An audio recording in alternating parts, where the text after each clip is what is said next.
Gunnery is a fundamental skill that gets learned while playing combat flight simulators, and it is a universal one. Once learned, it can apply to any combat flight sim. In this video, we will be using examples from DCS IL-2 and War Thunder to illustrate some things that once learned can make your gunnery better. The more reliably you can hit your target, the less ammo you will use, the less time you will leave yourself exposed.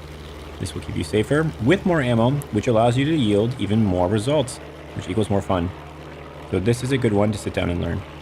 If this is your first time here, this channel focuses on multiplayer sim gameplay, so if you're into that, please subscribe. To start things off, we're going to begin with an example that goes really poorly. If you only see how things work well, then you are sort of hiding all the traps that are easy to fall into. So let's make sure we set up some things we do not want to do, and then we can contrast this with what we want to do and how the results look differently. We notice something below us, and I go into a lag pursuit, meaning I'm chasing more their tail versus their nose because I want to make the deflection easier. This is a good thing.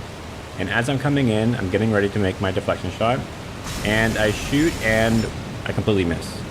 Now, why did I miss? I did some good things here. I made sure to slow myself down by reducing my throttle so my plane did not lock up. I wanted to retain my nose authority.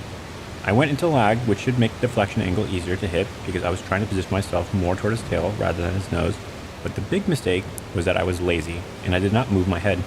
With deflection shooting, you are going to have to take your eye off the target. But in this instance, I could have moved my head up to look above the nose to fine-tune the shot better before pulling the trigger. Keep this in mind as we look at future examples. In this example, we're going to be using information better to make the shot. Notice the smoke trail that my friend has as his P-51 chases him. I'm going to make some poor shots initially because I'm not leading enough. I shift my nose position and you can see that I can only see half my gun sight. And by using that and focusing on the smoke trail, basically identifying what this guy is chasing, I'm able to take the guesswork out and make an easy shot. This next example is going to make it clear that this concept of using your teammates to understand where the enemy is going to go, especially target fixated enemies, is not unique to props. It also applies in jets. And now we're in DCS. We have a MiG-19 chasing an F-5. And basically what we're going to see here is that this MiG-19 is completely target fixated, and he's going to be basically doing what the F-5 also is doing, which makes this shot really easy. In this next example, we're going to communicate with a teammate to make our shot easier so we can help them. This is a really good lesson to learn. I'm going to mute myself while we switch to in-game comms momentarily. That's where he is. Bring him lower, dude. Bring him lower. We can't get to you. Oh, I'm pretty low. I'm like 2K. No, get him lower. We're lower than you. We can't help you. Okay. Yeah. Yeah, that's a P-51.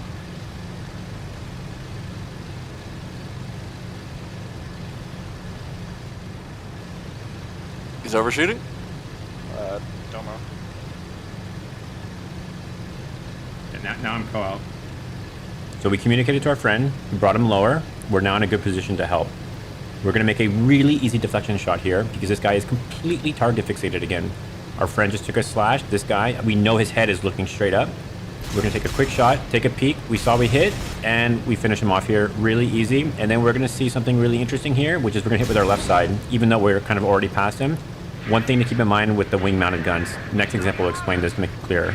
This is a really quick example, and just to illustrate that you can kind of, your nose can be past the target, and you can still hit him, just based on having wing-mounted guns. And here I'm coming up on his P-47, and just wait until you hear him explode. And you can see right there that he was already past my nose, but my wing-mounted gun on my right wing actually popped him. So just something to keep in mind when you're really close to someone. Really useful for the planes that have wing-mounted guns. This next one is an interesting one, even though it's a slow one. And the big takeaway from this one is going to be patience. There's a Spitfire above me, and he is turning, and I have to climb up into him, almost kind of doing like a turning Immelman almost.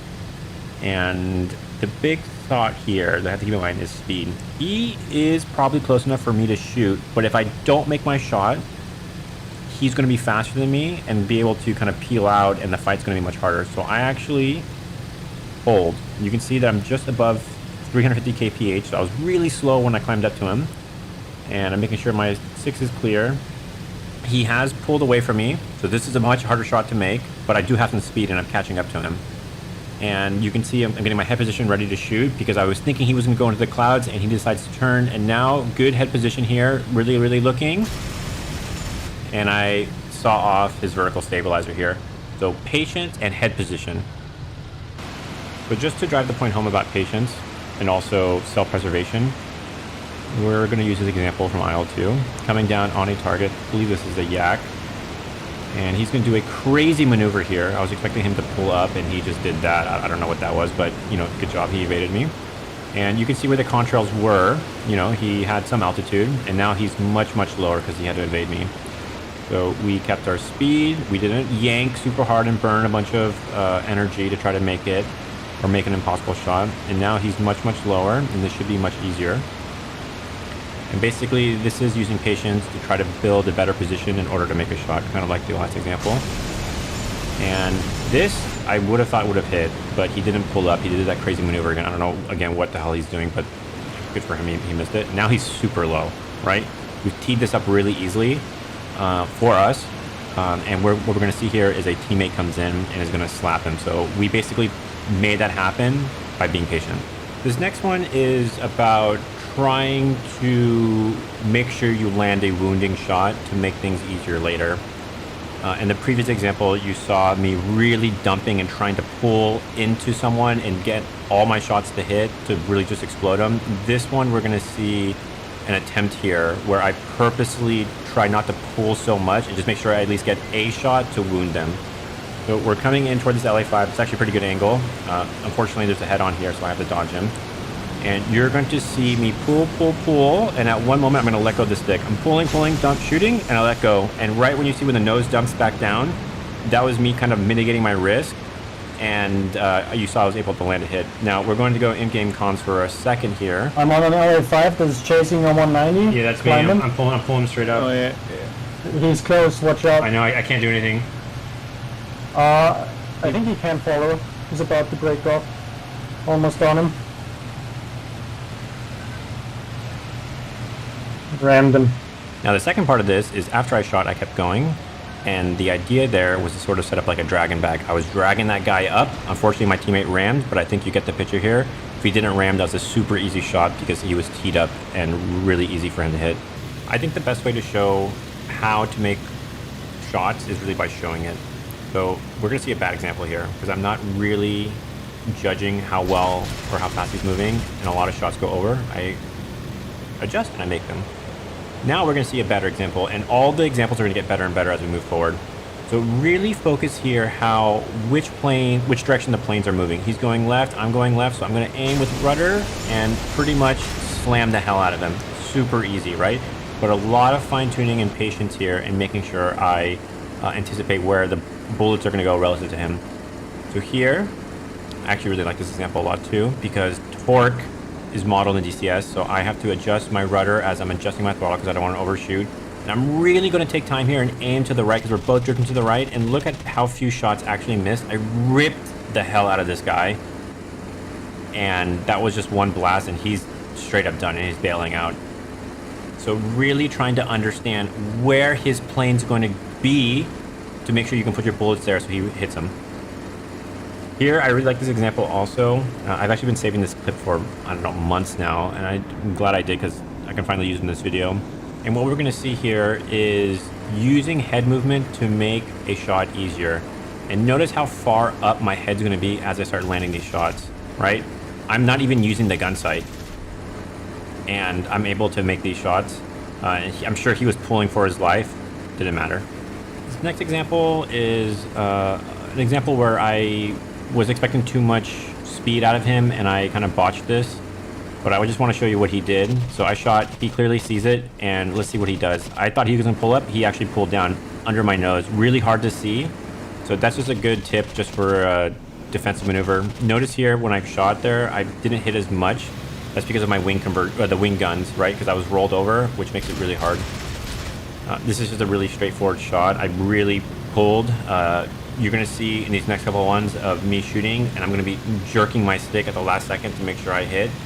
So this comes with like speed management and understanding how much nose authority you have. So I slammed the hell out of this guy, and we're going to see here basically me taking my time and making sure I'm really, look, guns all the way to the right, making sure I'm going to hit, and everything hit right there. So really understanding where his plane's going relative to mine and where my nose needs to be. How much you need to lead, you will learn over time, but hopefully these examples give you an idea of how it can be done.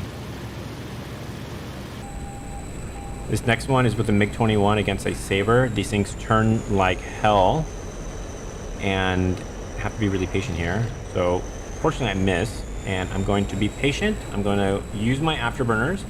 I'm going to climb back up.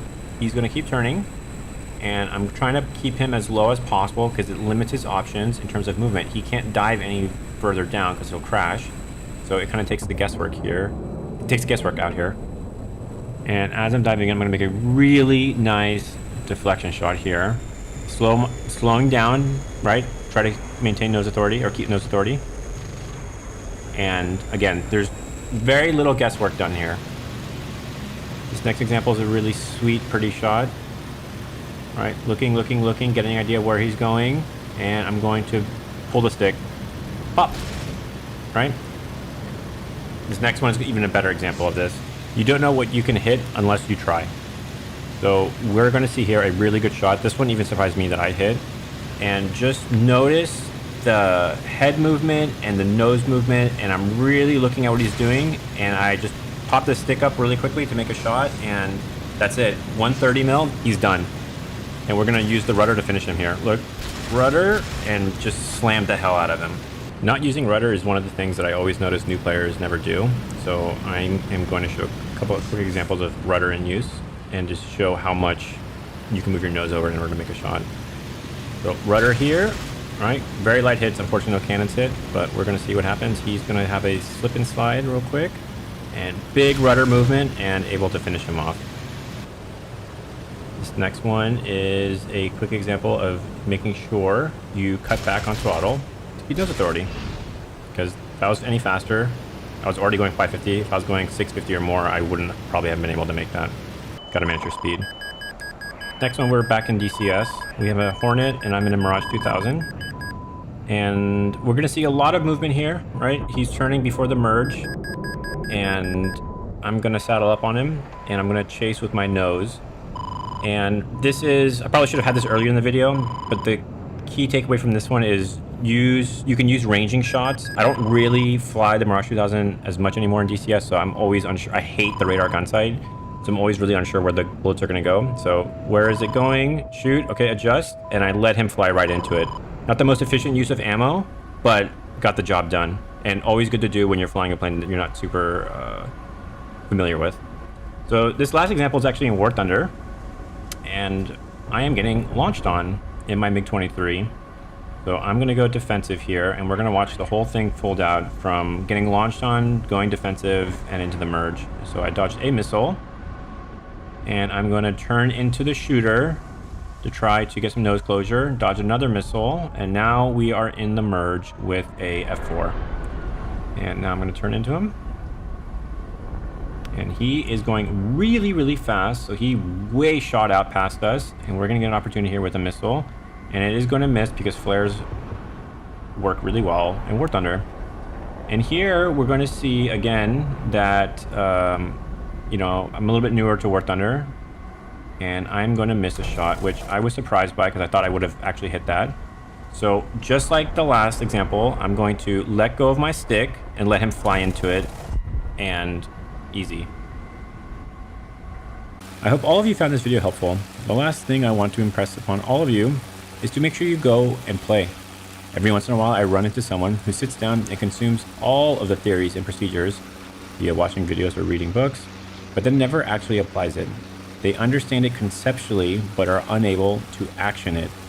Gunnery, in my opinion, really comes together when the muscle memory takes over from the theoretical understanding. It will become something that you will sense and feel more than anything. So make sure you get on and start practicing against players in multiplayer. If any of you have any more tips that you want to share, leave a comment. And if you would like to support the channel, the very best way is to subscribe. It takes 2 seconds to do, and it singles a lot to the algorithm. Thanks.